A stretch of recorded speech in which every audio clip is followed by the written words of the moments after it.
How's it going, people? Welcome back to the channel. Welcome back to the Fourever Arsenal podcast. Big up the panel. He was whistling his way through the intro. Lee, whistling away. in a good mood then? Yeah, I'll still get blamed for it.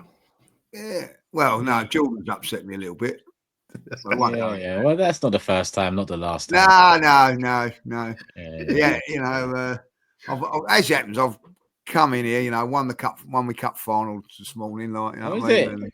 And, Hey, congrats. thank you very much. Every 2 weeks. Yeah, won the cup final today. Yeah, well, I'm in a good team, and I'm in a good team. I'm in a team. I've never known anything like it. Am I the only one? Every month there's a cup. He's won it. No, you're not wrong. It's been a few.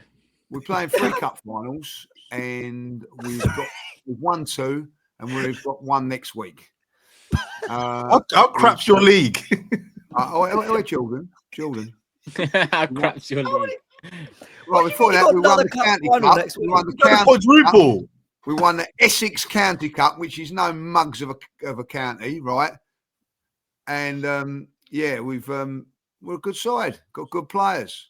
No, I don't doubt that. We've got a manager that gets us over the line. Anyway, no, but hold on. I need to understand your league. Give me a plug up. League. I need to understand your league. Why are there so many cups? I'm so confused. Well, I think there's so many cups. I'll tell you what, there's 2 cups in the 2 competitions in the cup because it's your vets league, so you haven't got that many league games. So I think that they play a lot of cup games as well, like, you know. County Cup, that's the different kettle of fish. You have to go for a few rounds to get to that, like, you know. So, what's it called, Lee? What's it called? The County Cup, Essex County Cup. County Cup. All right, hang on. Yep. Essex. He's going to find out it was discontinued 20 years ago. In 1999. Lee's been playing with ghosts every Sunday. Just anyway, when Lee was in his 50s. I'm in a very good mood. Arsenal nearly dampened that mood, but I'm quite pleased there. Nearly, you fucking set the mood already in the last 2 weeks. Well, yeah, dampen it. And then Jordan goes and rattles my cage, as they say, like, you know. Yeah, I mean, hang on, who's your team? Waltham Abbey. Vets. Oh, yeah, you beat Little Oakley first 2-0. That was last week. What about the week before that? Does it matter? Like, you know, I mean, we won the bloody thing, James. Like, I've never ever heard you. Every time I've seen you, you've won a new cup. Like last season, we won the league. He's in the red zone. We won the double. You know, I mean, we're a very, very good side. We've got a manager now in Lawsey that takes us over the line. You know, listen, it was 0-0 today. It was a tough old game. We won it on penalties, like, you know. So, did you take a penny? Huh? Did you take a penny? I did. Did you score it? Yeah. Why did you have to ask that, Turkish? Okay, no, just making sure because you didn't smile straight away. So I thought, wait, what's going on? Of course, I took a penalty. Hang on. It says Canvey Island FC 1, Hornchurch FC 1, home win and penalties 4-2. Yes, but you're not looking at the vets, are you? Looking at the bloody Essex. I mean, bloody hell. I mean, I'd love to be playing for Canvey Island or that at this stage, you know what I mean? Semi-pro, you know what I mean? Like 20 years ago, maybe even 30 years ago. But, so what I was going to say, I'll tell you what, today, I think you've been proud of me, lads, because my penalty, we weren't the greatest of penalties, but, you know, when you're running up and I'm going to slot it to my right and I see the goalkeeper dive was going that way, so I had to change quickly and just roll it in the other side. No. So did you score? Have you got it on YouTube? Is it going to? Yeah, I've got it. It's not as good as my other one. So I don't know if I should say. I have got it on here, like, you know what I mean? It's not as good as my other one. When I see you, should I put it on? I think probably I should. So I might do that tomorrow, like, you know what I mean? So why not? Let's make a compilation. It's coming up to the end of the season anyway. Yeah. And as you can see, we've started the pod for 5 minutes of Essex County Cup talk rather than Liverpool. Sorry, Turks, I found it. Corinthians veterans, are they in Brazil? Corinthians veterans 1, Waltham Abbey veterans 3. That's the final, my son. There it is. There it is. That's why he's in so many cup finals. He plays across multiple nations and leagues. Yeah. International.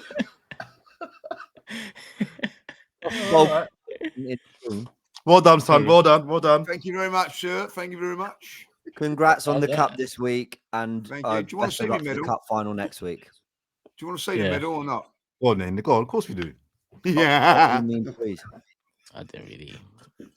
We can just review the game rather than the Arsenal. I'd rather chat about this game. To be honest, know your interest has peaked. I've never seen you so invested into the. Lee's my boy. I'm proud. There you well go. Done, Lee. Well done. Well done. This is the most Jordan's ever researched a football club. Trust me. But Jordan's going to be at the parade on there as well, Jordan, if you want to watch it. Lads, it's a unique one tonight because usually we have at least one person at the game every week, but this time round Lee was at the studio. James was there too. Jordan, where did you watch it? Oh, hang on, sir. Maybe I was there. We not thought to ask if I was actually at Anfield. I might have been there. Oh yeah, to get back in good this time, it wouldn't have been plausible. I might have flown. You're still not plausible. He didn't watch the game, guys. He didn't watch the game. Yeah, I mean, I'm not. I did watch the game, but I did fly. I got back from Spain this morning, but I did watch the game. So, but okay. But the assumption that I wasn't there, I didn't like that. I just. I mean, I'm right. You are right. What are you doing in Spain? Well, quickly, one of my best friends got married in Toledo. Beautiful wedding, beautiful setting, lovely people. Congratulations to Gaz and Esther on a lovely weekend. And I hope that you experience many, many, many more years of love and happiness and joy, unlike Arsenal fans. Big up. So what do we make of the game, guys? Well, Hey guys. I mean, we fought back 2-2. If I didn't predict who cares, I was going to predict 2-2, which I did on the Big Six. So I would have had some points this week. But ultimately, who cares still is very relevant because, I mean, there's not my only takeaways off, 4 left backs on the pitch at once. No Nwaneri again. There's definitely an issue there, and I don't think it's him being late, because that would not make sense at all. But yeah, aside from that, and obviously seeing Rice out as well, I just thought to myself, well, he's definitely been carrying an injury all season. Like from that broken toe time when he was only out for about 5 days, 2 games, you don't recover that quick. And as soon as everything's ended in terms of the chance to win anything, it's no surprise to me that he's out now, which I don't mind. I wouldn't mind that for a few players out there, like I said before. But yeah, ultimately. And Timber, who was on the bench, but Arteta actually mentioned him and said that he's got a knock, which isn't surprising. He's got a knock every game at 65, 70 minutes. So, yeah. Can I go first? Because I'm feeling quite positive. And obviously we had a lot of, to go off our chest last pod. Look, the point I keep stressing, and I'm sorry because this really is the 8th time I've said it on whether it be AFTV Watch Along, the Gooniverse, my fan cam on AFTV. Nothing that I've said in the last Fourever Arsenal podcast has changed because of this match. Not one thing. I don't feel any better about the club or the situation. The negatives that were there before are there. The positives that were there before are there. But, they fought back. I enjoyed that they did that. I enjoyed that the players didn't just roll over and die. I enjoyed that we saw some good performances from Martinelli, I thought. Lewis Skelly did his thing at times. Partey, whatever. It was a good game of football. And whenever they pull on that shirt with the Arsenal crest on it, you don't roll over and die. You don't give up. And they did that. And does it salvage anything this season? No. Does it change?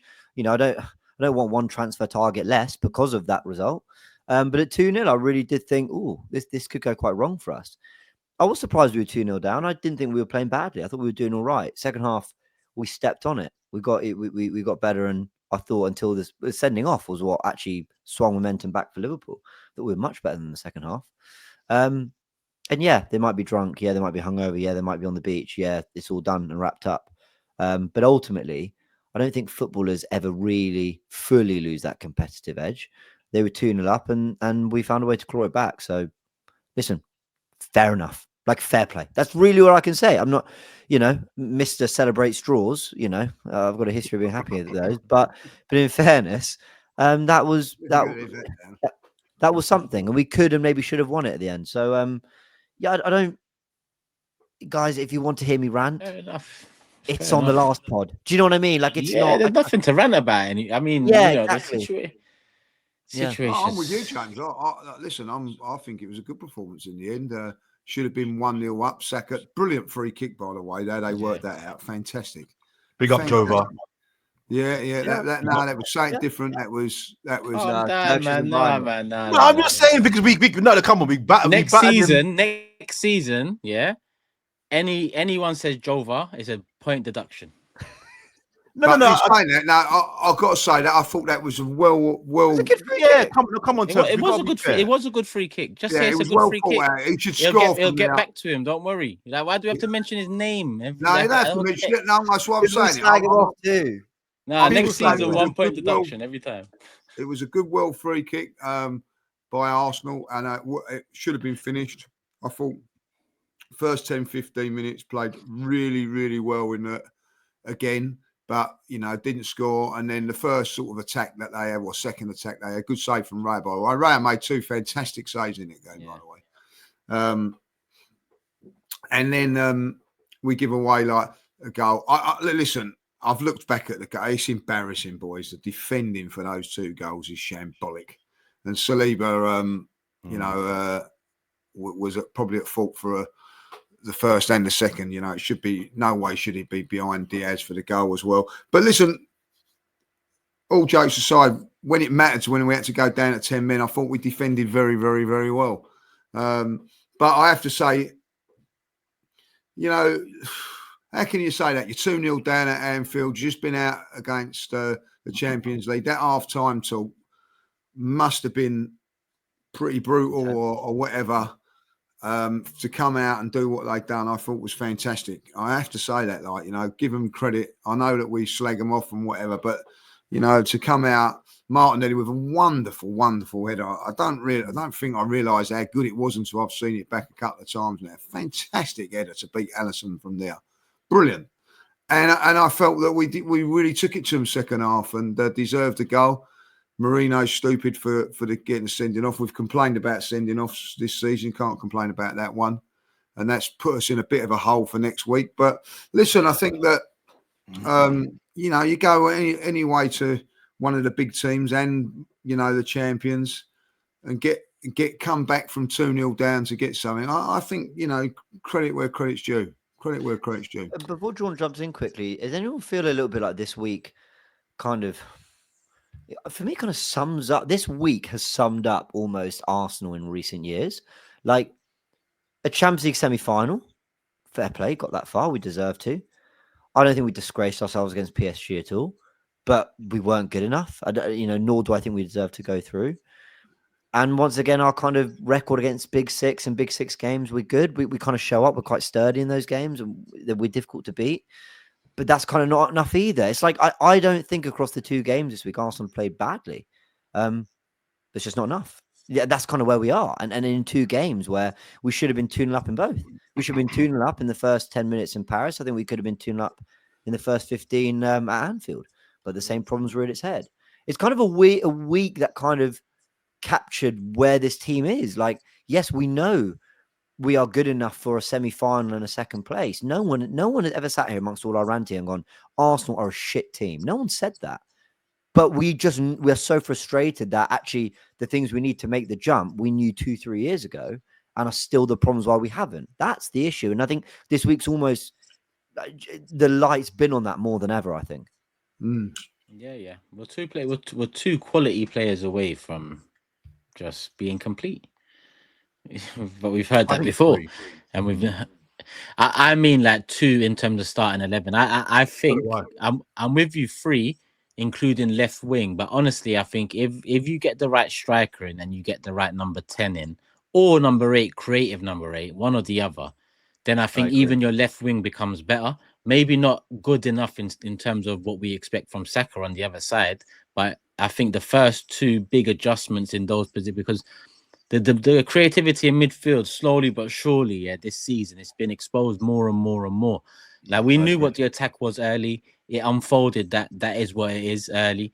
And, we've hoped, but the midfield kind of problem has kind of opened up across this season, and none more so ever than the last 2-3 months. And if you're talking creatively, you're looking at Odegaard. Now, funnily enough, Odegaard today, he was shooting. he was getting a yard and shooting. And I'm thinking 3-4 weeks too late. Like, what? Like, how? But a few of the shots nice, and one obviously created the goal for Marino, so that was nice to see. But I think regardless of whether Odegaard can find the 22-23 form or whether Arteta can unlock it again, we still need the creative midfielder. So I think 2 players away, Jordan, from like we're a bit of magic and quality away from. We dominate the ball. Our patterns are brilliant. The structure is rigid. We create opportunities in abundance. We win the ball back very well in the final. In their first third or whatever, and then the final third.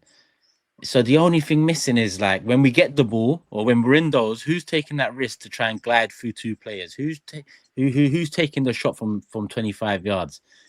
That's what we're missing here.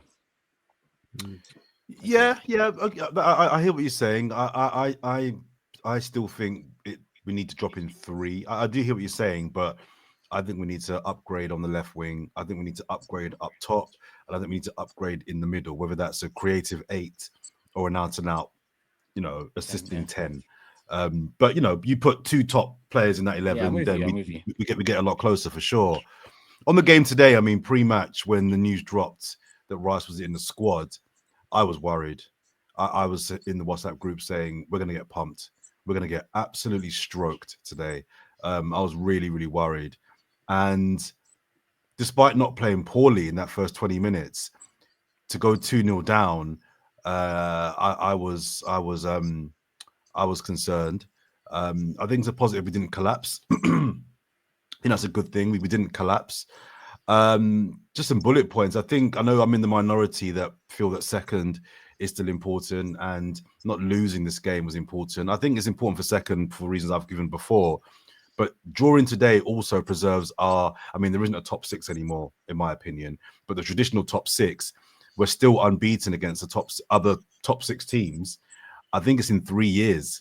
We've not lost to those guys in, I think it's definitely 2, but I think it might be 3 seasons.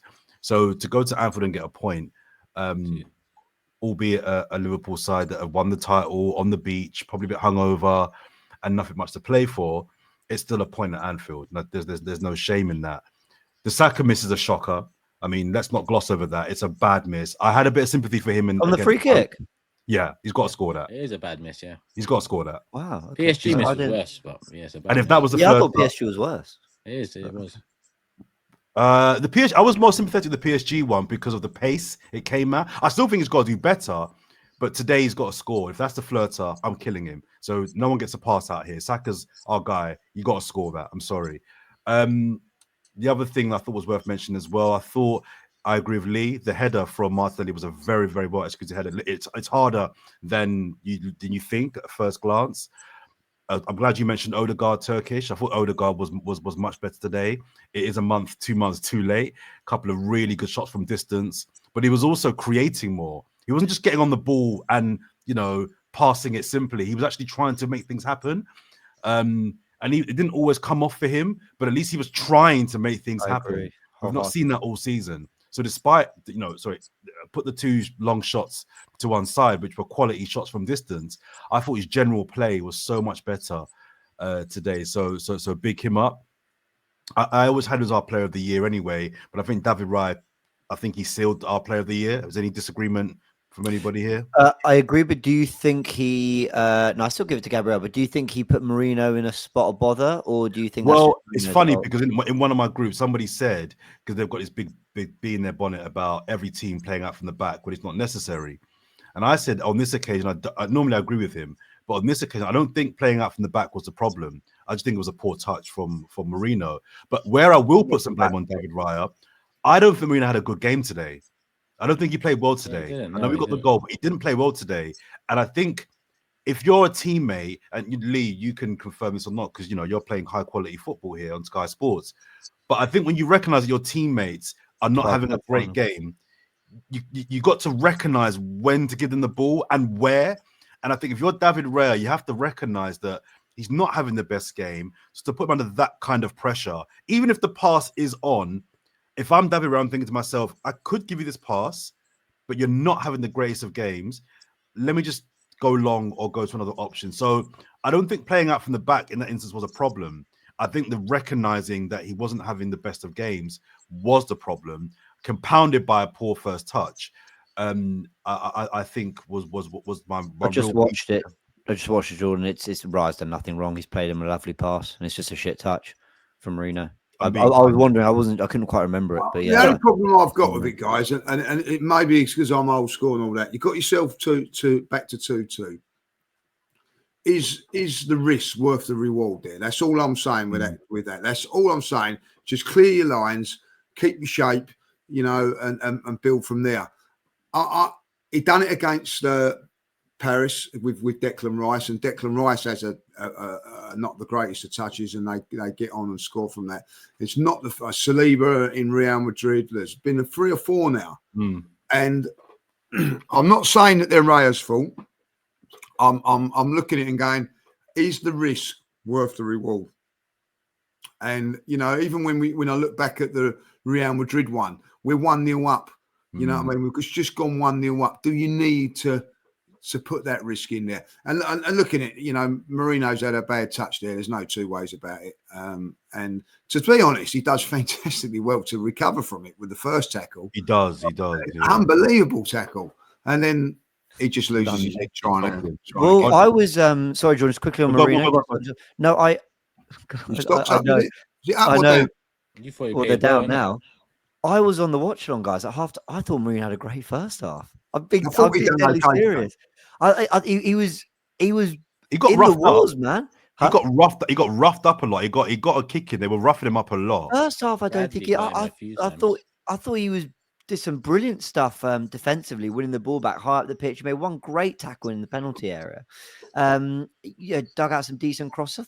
I thought he did well, and then second half just got worse and worse. But then he actually got the goal, which was kind of. I was going to say, he was the one who actually stepped up and was like, "I'll follow it in the box." But I've seen that performance before from him. Not particularly good, but gets a crucial goal. So it kind of he contributes. Obviously, the goal is a contribution, but I thought overall in the first half he got kicked a lot in that first half. He got roughed up. But I didn't think he was great today. But just my final point with Bill Marino on red cards. That's 6 red cards this season now. And that's wrong. It's just not acceptable. And you know this, James, I'm pretty sure 2 years ago and the year before that, so 3 years ago, I think we amassed 1 red card in 2 seasons. Something so to go from that to now 6 red cards in a year. And look, I was calling out Declan Rice for the red card. I know you lot were calling out referees and stuff. Every red card for me should be held accountable for the players. They should. Lewis Skelly a few weeks ago. What are you doing? Today, he's just lashed out. What are you doing? They're costing us. They are. You can talk about injuries all day, but injuries to a degree you can't control. Whereas red cards you can. So for me, there is a correlation. There is a correlation. I mean, the 2 years that we were good on the red card front, we were challenging for the title. The last time we were a club that suffered quite a few of these was back in 21-22 when we were going for Champions League football. Think of the red card at the Etihad. There was one at the Emirates against Man City. There was the Granit Xhaka one in the Carabao Cup final, so a semi-final against Liverpool. There were Rob Holding. Rob Holding at Spurs. We had shaken it out of our system for the 2 years that we were it kind of makes you wonder how much is concentration a part of being in a title race. I mean, obviously it's a big part of it, but you know what I mean? It's almost like Arsenal when they do get a bit rattled. It's got to stop. Yeah. It's costing us. You can't defend that one today, Jordan. You can't. No, it's 2 yellows. It's 2 yellows. It's an easy decision. But what I'm saying is that it's hard enough getting a point at Liverpool with 11 men. When we're in the ascendancy, as James says, why would you not have that bit of composure? Just let it go. Because I won't say we would have won the game with 11 men, but even with 10 men, we weathered the storm. We still created 2 chances to score. We still could have scored a third. So I just think these red cards add up, man. And we've got to shut it down. But can we talk about the interview as well? Because I think it's really into Turkish. You mentioned quotes from Arteta quite often, and I think they're relevant as well. But today, I thought his post-match interview was really, really interesting, but I can't quite work out where I land on it in terms of whether I thought he was bang on or if he was being quite performative. So a couple of the quotes that I've just kind of got here, it was on Sky, and he was asked if he was proud of his team's resilience. And he said, no, because what we did in the first half, the first 20 minutes was nowhere near the level. So to do it after is too late. We reacted great, but the standards within those 20 minutes were unacceptable. Asked if the loss to PSG in Europe just days ago had an impact on his team, he remained bullish. Then you don't have to be fighting for trophies, because when you fight for trophies, you might win it or lose it. But then there's another one match and another one finally. So the levels we assess ourselves. It's not just accept things. They've written that wrong. For me, it's unacceptable. And he also mentioned he pushed back on the reporter's question regarding I'm going to find it. Anyway, I couldn't work out if what he was saying was the right thing to say, standards. I'm always banging about standards, or if he was just saying that because he's under a bit of pressure and he's been a bit performative. Because for me, I always feel one of the few cliches in football is it's easy to play when you're 2-0 down. Because when you're 2-0 down, you kind of think, the game's kind of gone, sod it, let's go for it. So the fact we came back deserves some praise, but equally, we shouldn't have been 2 down in the first place. Why were we losing 2-0 in the first place? Liverpool are a good team and they're at home, they're champions. But for me, the standards of every ground we go to, we conduct ourselves the same way, whether we're 2-0 down or 2-0 up, has to be addressed. I don't know if you guys saw the interview or if you had thoughts on it. I just couldn't work out if he was talking sense or if he was just being a bit weird. James, you said to go first. You said you heard it, yeah? Because I haven't heard it, but so I want to. No, I've not watched it. I heard what he said after he said, "I want action, not reaction." That was one That's it. That was the word. Yeah. He was very spiky, very, very kind of almost quiet, short answers. He was pissed. Let me come to this from a more sympathetic perspective. Arteta's been killed this week. Saw Peter Schmeichel had a lot to say on him. We've had a lot to say on him. Arsenal fans are questioning more than ever. It probably burns him that it's another season without winning something. He deserves criticism for it, and some stuff isn't his fault. So I'm just trying to look at it from a more human perspective, right? He's talking to the Sky cameras or whoever it might be. They've all had a lot to say about him, and he's probably thinking, "Why should I? You're all coming at me. Why should I even give you guys whatever I say? You guys are going to get onto me." So I can maybe sympathise from that perspective, and I'm trying to imagine what it must be like. Hell, I get a bit sensitive if there's a YouTube comment I don't like. Forever Arsenal, I can be a bit. Oh, imagine like the whole of the football world and Arsenal. So I'm trying to be empathetic in that sense, but. Again, I don't think it was particularly great from Mikel, guys. And I'm not annoyed at it. I just don't really get it. I thought this was the one. I think the interview should have been flipped. I think post PSG, he should have been furious about the season and the situation we're in. And then this was the time to go, we just lost Trossard. Rice wasn't available to play. Timber couldn't come on. I've had to get on 4 left backs. Another red card. My players have missed a load of chances. But you know what? We fought back. We got a point at Anfield. And thanks to the players for trying. We're not happy, but, we'll keep fighting. That was kind of the moment to be a bit more defensive of the players. So I like what he said. I just feel like it came about 3 days too late. And I don't really think the tone fit. But maybe I'm being way too critical, guys. And I'm trying to empathize. Maybe he's seen all the criticism and maybe he's gone, actually, fuck this. I need to instill some standards. Or maybe he's just furious that everyone takes his quotes because his pre-match for this game wasn't great. He said, how clear do I have to be? Blah, blah. And he actually doubled down on what he said post PSG. So I don't really know. I think this is a man under tremendous pressure. I don't think we can understand the pressure that managers and footballers are under. And I know they're paid a lot for it. And I know that it's just football. It's never personal. and I can imagine I'd lose my head quite a lot if I were in this sphere. But even with all that sympathy, I'm not quite getting Mikel right now. I don't quite understand right now. Well, just sorry, just briefly say sorry, Lee, before you come back in. I'm going to put it down to just a bad week.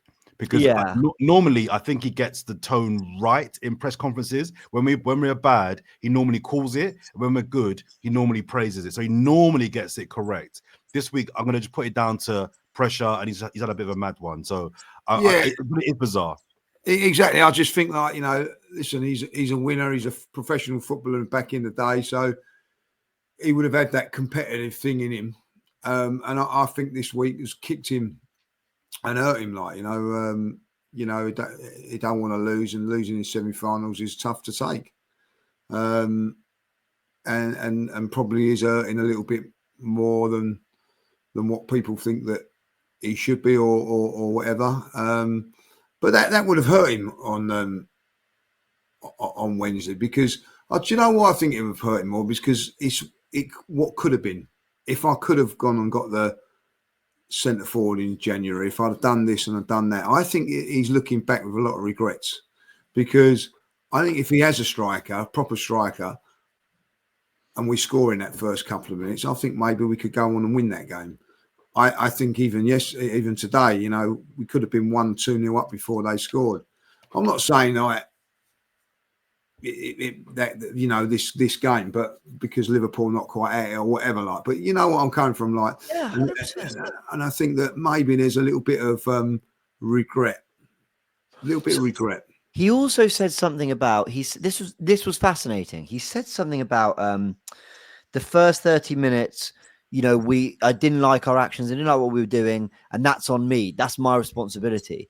And again, I was really surprised, because his tone has been of injuries, the players we don't have available, and the circumstances and everything's been so difficult. Yet here we are, almost like, guys, it's amazing where we've been, and we've all not bought that. Yet this was the part where I thought, Mikel, actually, this one wasn't I didn't think this was his responsibility. Saka misses a great chance. Partey wins the ball back. Trossard right into the back of the net. You've gone to Anfield, started quite well. Your defenders who, listen, one thing we can't criticise is Arteta's ability to coach a defence, right? He gets that right. Yeah, they completely fucked him on the 2 goals. Well, this is the one time where I was going, Mikel, I don't think this one's on you. Rice wasn't available to play to him, but this is where he went, and that's on me. That's on me that the players didn't. And I'm just confused. I'm not saying it's right or wrong. I don't want to bash him again. I just don't get him right now. But whatever. It's fine. James, you've also got to look at the players as well. Like, sometimes, it's not his fault that Saka's missing an open goal. It's not his fault. Exactly. Well, that Trossard and Partey can't communicate. It's not his fault that Ben White has such a bad game that I don't think it's him out there in the first half. Which is Brian. Brian. I'll get Brian on the watch along, like, it's his brother Brian. And anyway, took Brian off at half time and Ben come on. It was a lot better. And then you look at the 2 central defenders. Saliba and Kivior have been brilliant this season. I do put it a little bit of Kivior, because he could have been a little bit more forceful by telling them to buck their ideas up. He's looking at whatever. Out of all of them in the first half, and probably he had a couple of moments as well, but Miles Lewis-Skelly was probably the best out of them, and that's disappointing. I've got to say, I think Miles Lewis-Skelly, once he got the book in, I thought he handled Salah fantastically well today. Fantastically well. Turkish, what do you make of the comments? Sorry, totally, I didn't really. No, it's all right if you don't want to listen no more. Jordan. I was thinking it as well, to be fair, Lee. I was thinking it too. Fuck you and all then, like, you know what I mean? Jordan said he's not normally, he normally reads the room right in terms of Mikel, but he's not normally under this pressure that he's been under the last week. Because the expectation is here now. The contract is signed, Mikel. So this is the pressure. This is the expectation, and it's not. It hasn't been good the way he's been handling it. With this one, I think okay. My perspective, I guess I need to listen to the full transcript or read it or whatever. But he's got to be careful, because the players have run themselves into the ground for him, right? So the game after basically the season's done, if the game starts a bit flat or whatever, it's not that's not the right, like, I kind of with James in terms of the circumstance. Like, this ain't the right time to be saying the standards and the actions were not right and fair, because natural human instinct is it naturally happens that when you're not fighting for something, you're not I'm not saying they're not giving their all, but when you're fighting for something, when you're close to something, there's a bit more of you unlocked. That's not there no more, because there's nothing left of the season. It's all essentially looking forward, thinking forward. So I can understand why we started flat. To be honest, we've been pretty flat all season in terms of, generally what we expect. But it's a bit weird for him to come out and say it after this one. Like, I'm with James. I haven't heard it yet. I haven't saw the whole thing. But if he's kind of doing that and, talking about actions and all of that again, then I'm just like, even though he says, that's on me, it's like, maybe this time the honesty was what you've actually been using as deflection the whole time. Maybe the honesty was, come on, guys, like, we know we went into the season, like, we will learn from that. We will learn, trust me. And we was just fighting for something on the cusp of potential history for this club, and it wasn't to be. I feel aggrieved by that. I think we was good over the 2 legs. Maybe throw a bit of that into it again, since you doubled down on it, and say, so they were a bit flat out there. Maybe that's been used as deflection before, but in this context, I think it very much applies and makes sense to me. Now, that's why. Huh? Sorry. I'm being so rude. I keep interrupting. Sorry, guys. No. It's all good. That's why I don't like. For me, the last few games are the last few games. I'm still reeling from Wednesday, if I'm honest with you. And we're going to talk about some transfer news shortly, but none of that can, turn my attention to next season already, when we're still in this season, still seeing, a guard of honor, which was well deserved, by the way. I don't know why there's discourse about that online. Nor did I. That's weird. It's just respect. Like, that's it. Done. I agreed. Just weird. Online is the internet. It's weird anyway. But yeah, what was you going to say, James? Did you guys see Arteta's reaction to going 2-0 down? The Sky cameras picked it up. It was a lot more demonstrative. He had his arms crossed like this, and he did something like this. Like, it was something like that. It was like it was an exasperator. Like, fucking hell, here we go. I did see that. This is a tired man, guys. And that's fine.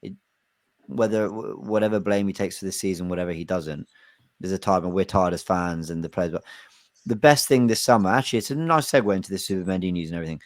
This summer needs to be a real fresh start energizer. There's no international tournament, so we don't have to worry about watching Saka and Rice going off and playing and Saliba here, there, and everywhere. We're going to have a pre-season with the full squad, so we have to wait for certain players to come back. We've got 3 good games against Tottenham, AC Milan, and Newcastle. First, North London derby abroad. They're going to Singapore and Hong Kong. We've got Andrea Berta in the door. This needs to be a really fresh start, like, as much as we're talking for players and incomings, mentally as well. I think this group just looks, and I put Arteta in that. And the fans, I want to see a new team next year. Yeah. And I mean player wise, I mean tactics.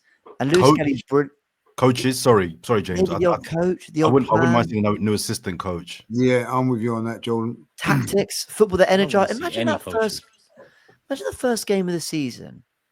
What's his name? Zubimendi, Odegaard, Rice, your midfield 3. Jova. Jova's gone.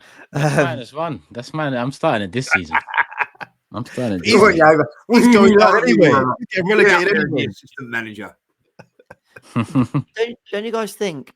Imagine we start next season with Odegaard, Zubimendi, Rice midfield, Williams, Gyökeres, Saka as your front 3, and we batter. I'm just picking a random club, Fulham. We batter Fulham 5-0 on the opening day of the season. I'm talking about a good pre-season, signings through the door, starting immediately, fast start to the season. It would just energize us. And I think we are as have a fast start to the season. You're right. We have to have a big window coupled up with a fast start to the season. I'm telling you, we have to. Yeah, I agree. Do you know, St. James, you just made a fantastic point there, about pre-season and all that. Because I think, when I look back at last pre-season, didn't we draw or scrape through against Bournemouth? We lost to Man United. No, we beat Man United. We lost to Liverpool, which was Liverpool, and we struggled against Man United, if I remember rightly. And it weren't a great pre-season tour where I was looking at it and going, "Whoa, we look really good here and really look good there." Where the previous ones, we've blew away Chelsea. Do you remember? And we blew away another Barcelona.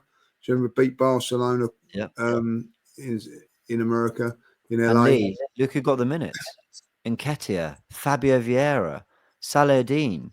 These guys haven't played for us. Yeah. And so realistically, you know, I know like a lot of those players weren't available. Well, that Declan Rice weren't on the trip. I don't think Saka was on the trip. So you're right. You know what I mean? Pre-season weren't as great. So we want to go away in pre-season. You say those 3 tough games. Get the energy and get the right mixture right for the and then go for it, like, you know. So I think that's a great point. I'm looking back at it. I felt underwhelmed with the way we played in that tournament, on that tour, really. And you don't think nothing of it, do you? But it's gone into our season. It's the transfers. Yeah, well said, Jordan. I tell you, when he talks like that, he's the best, isn't he? You know, wankers. Absolute wankers. Are we, or is it you that's not gone mute? Like, you know? All of us. All of us. He mutes himself, then blames us. Is it us 3 or you? You know what I mean? I think Turkish muted me there. I don't remember doing I that. didn't mute you there, mate. What I was trying to say was, he's got the blame game. He's doing a Mikel. He's doing a Mikel. well, James got access as well. Maybe James did it. I didn't do it. But anyway, I don't. I'm locked out. What I was.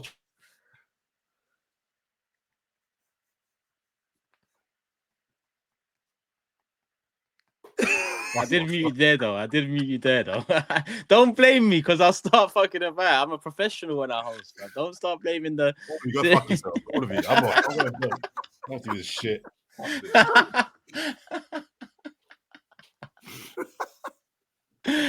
Oh my god. No, I'm interested.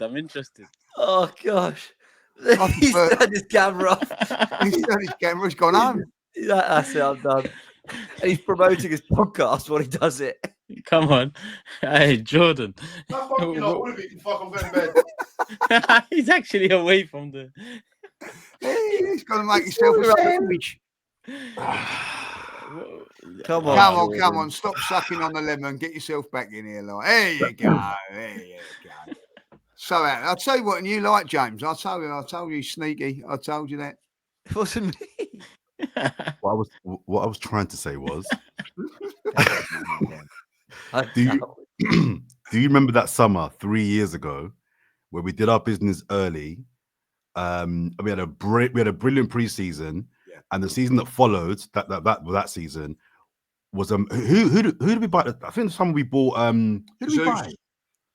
Jesus, Vieira, and Saliba was like a new signing. And also Saliba was back when he liked. That's right. Yeah. And they were all on the preseason tour. I think maybe Bar Zinchenko. He came late, I think. He came when we were the first game in America, didn't he? He signed. Do you remember? Yeah. And that preseason played Orlando or something. He was there. We played Chelsea. We smashed Chelsea 4-0, and he started left back. Yeah. That was basically our first 11 out there. Saliba started with Gabriel, White, everything. And we balled out. I mean, I remember coming out of that game in Orlando, beating Chelsea 4-0 and going, can I really say this is just pre-season? Because we have killed them. And lo and behold, we smashed a team at the Emirates Cup and all. Yeah, Benfica 6-0. Sevilla. Someone we smashed 6-0 or something, wasn't it? Wasn't it Sevilla? I think it was Sevilla. You're right. It was Sevilla. Yeah.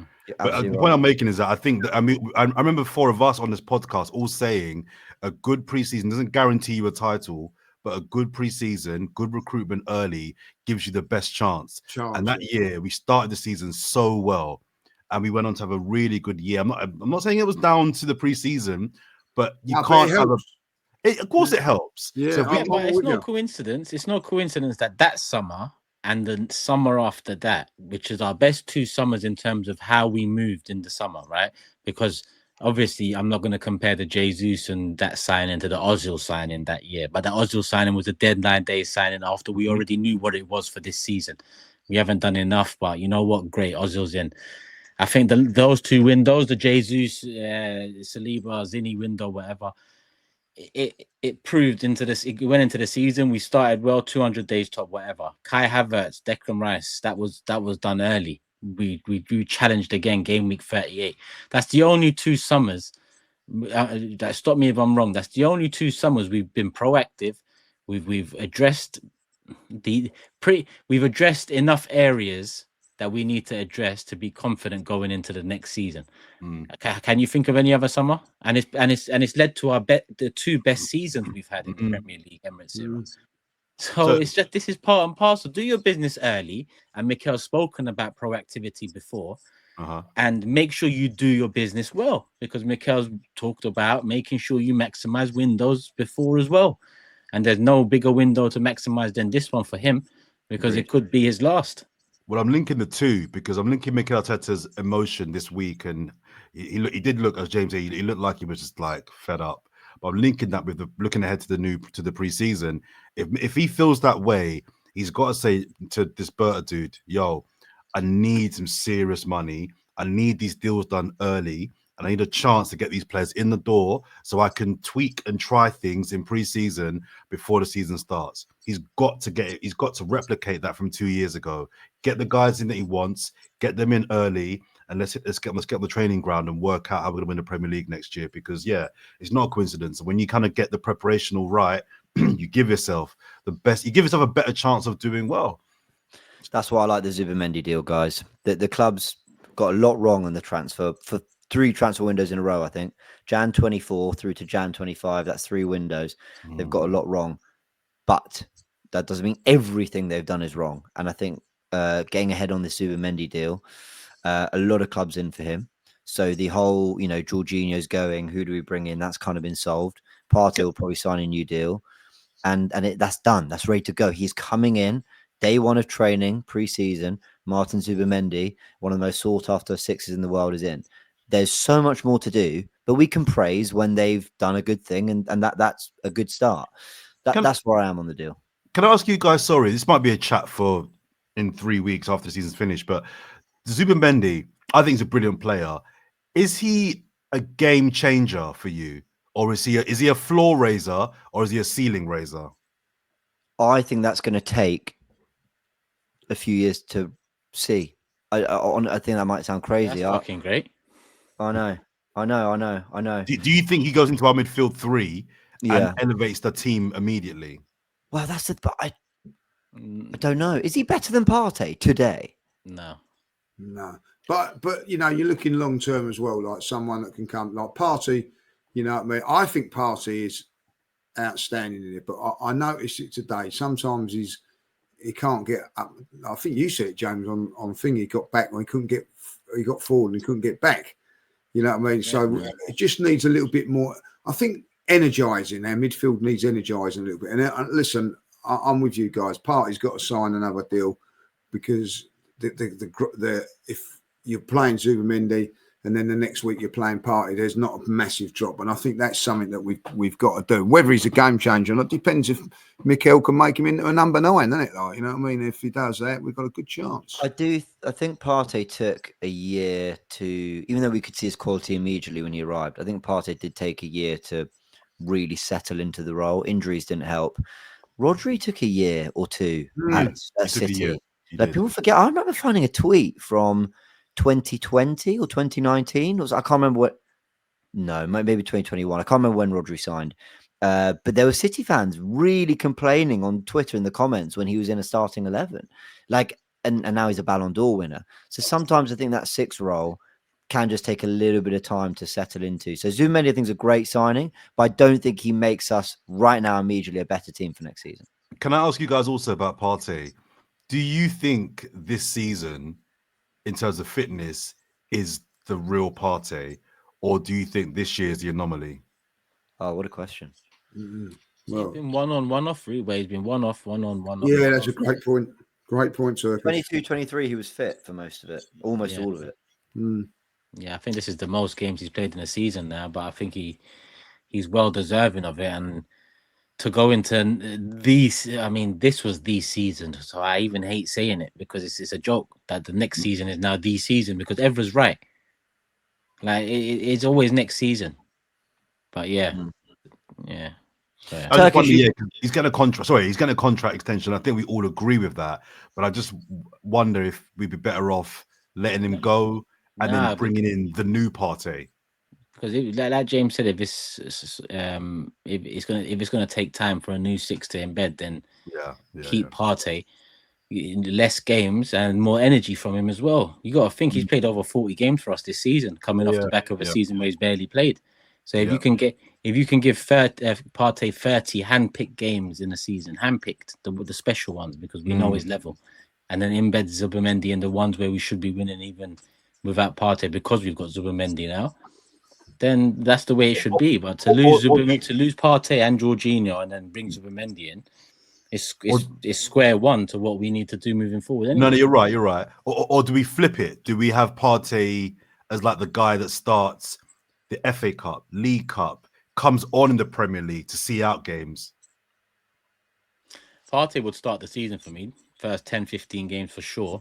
And then I'd start handpicking the games slowly but surely from there. And Zubimendi will start coming into games. But this is nice. I like it, but it's not really that. For me, it's more floor raising than ceiling, like you said. I agree. It's either going to be like for like, or it's going to be an upgrade on the depth in a position that we've been pretty solid in this season, which is the number 6, right? So it's still the other one, Garcia. It looks like he's coming, right? Well, there's some debate over. Apparently, Arteta loves the player. Shock, because he's a goalkeeper. But Berta reportedly, I actually genuinely can't remember where I saw it. Maybe it was Team News and Tix said, I can't remember. Apparently, Berta rates the keeper, but thinks the funds could be used elsewhere. And I'm sorry if Team News and Tix didn't say that. I can't remember, but I definitely read that somewhere. I don't know, guys. 25 million on a backup goalkeeper, and would you guys spend it in the knowledge that he could end up being better than Raya? I just don't think Raya's a problem. But Arteta can't be flipping around his first choice at this moment in time, and you're not signing a 20. He's going to Ramsdale Raya if he brings in. Garcia, and I'm sorry, you cannot be doing that in this next season. You cannot. Where is he? Espanyol. Yeah. Guys, I wouldn't do it. I wouldn't spend 25 million of the King's finest on Joan Garcia, a good point. A backup goalkeeper. I can't. If we have done everything we need to do, and on deadline day we bring him in for 25 million, I will not care. I'll go, great, we have 2 great goalkeepers. But I don't get it. But that goes to my point. Sorry, going back to Zubimendi, James, in terms of 60 mil. I think Zubimendi is a baller. I'm happy with getting him. I've got no issue with him. But let's assume that our budget is going to be 200 million this summer. Let's assume, because I'd be surprised if it's more than that. 60 mil out of 200 mil already. That's a big chunk of your budget. Do you know what I mean? Yeah, so but we need someone, Jordan. No, I agree. But do we need it more than a striker? More than a left winger? Because if I'm right and 200 mil is the budget, you got 140 mil left, and you got to get a striker out of that. Well, we need a midfield player. We're losing Jorginho, so you need something. I think Zubimendi is I was about to say quality. I think he could be and will be a quality player. So I have no problem with Arsenal signing quality players. And maybe I should feel the same about Jan Garcia. But I just think this window needs so much. Like I said, if our window, considering we don't have any ridiculous sales, includes a £25 million Garcia, a £50 million Dean Huyson, and a £50 million Martin Zubimendi, that's £125 million gone on 3 players that I don't think raise the first 11 quality. However, great players, bring them in, or great potential players, bring them in. But it's conditional on the other 3 getting done. And for me, the 10, the left winger, and the striker. That's the priority, yeah. Oh, yeah. And for me, I've said it before: striker, then 10, then winger. I think that. And you said it so well. You actually said all creative 8. If you get me an Alexis McAllister type player, he's not an out-and-out 10. Yeah. But fuck me, this guy can launch it with both feet into the top corner.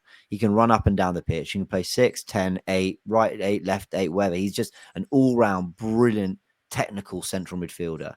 Lost in the game, actually. They're quite rare, those types of players now. Yeah. very jealous when Liverpool got him in. And he's brilliant. He all weather conditions, all tactics, you can use a player like that.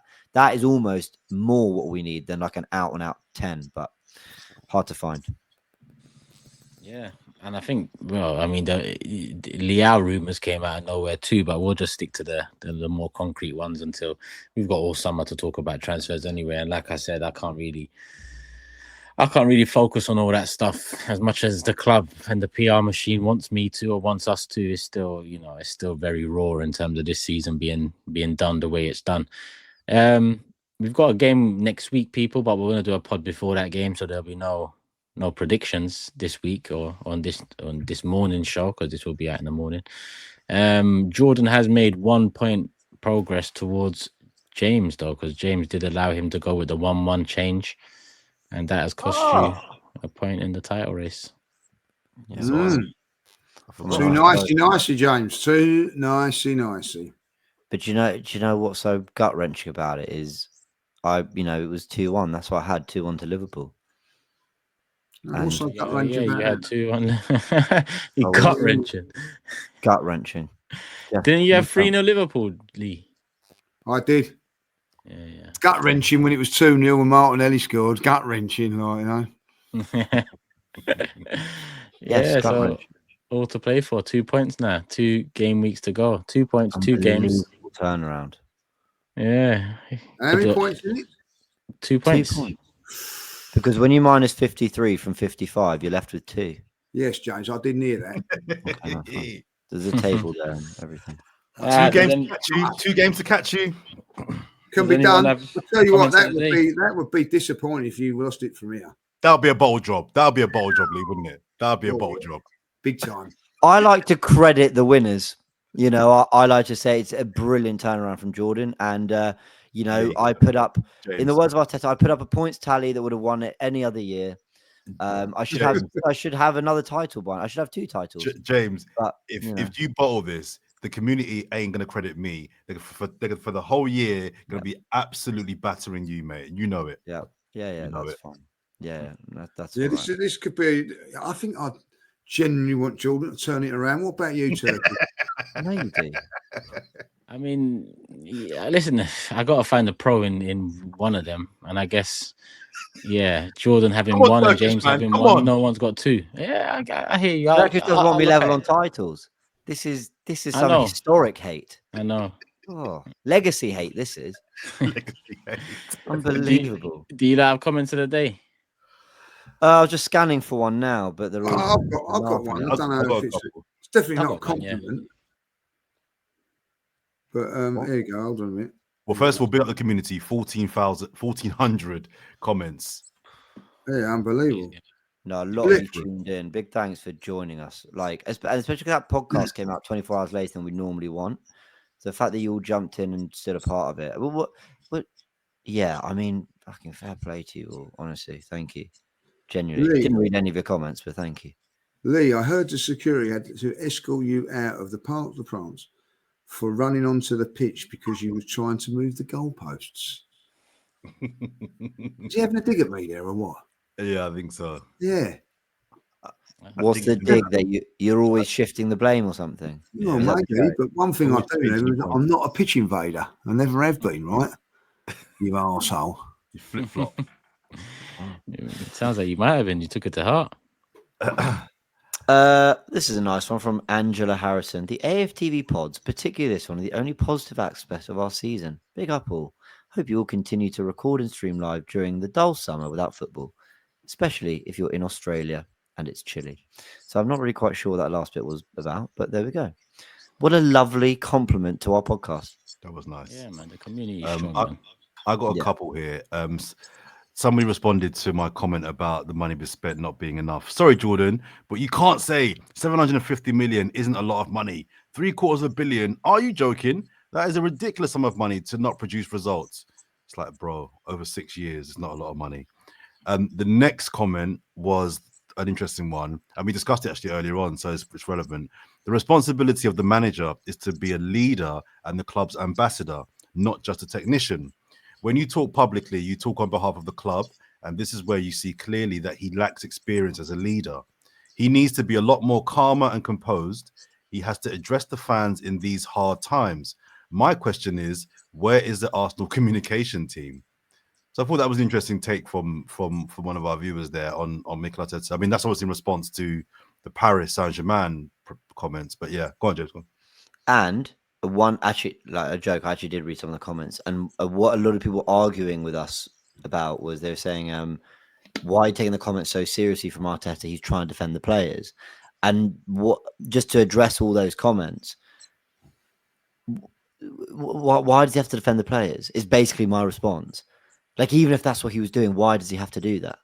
I think that was kind of missed. It was like, there was like a, yeah, but he's trying to get the players on side. And do you not think maybe he's saying this so that people talk about him and not the players? And that comment that you just read there, Jordan, sums it up. You are, in so many ways, you're talking to the club, but you're also representing the club. And it's quite difficult in interviews to always get that balance. And I think in that particular situation, was representing the club, I don't think he did a good enough job of it. I don't think he needs to protect the players. How many times have the players let him and us down this season in terms of performances? I don't think we always need to protect them. So just to everyone who put that in the comments, there was quite a lot of that. I don't care if he was trying to protect them. I still don't think that was a justification for what was a pretty poor reaction to the PSG defeat. My one from Chemist says, who needs therapy when you have Fourever Arsenal? I mean, I would agree, but I'm part of Fourever Arsenal, so I do need therapy. Unless there is another Arsenal podcast out there as good as this one, please let me know. And I know there isn't. So hit the like button, people. Make sure you are subscribed. Individual channels, you already know what it is. And we will be back real soon, people, to preview. Who do you play next? Newcastle. The battle for second. The battle for second. He's checked out completely. Lock it off.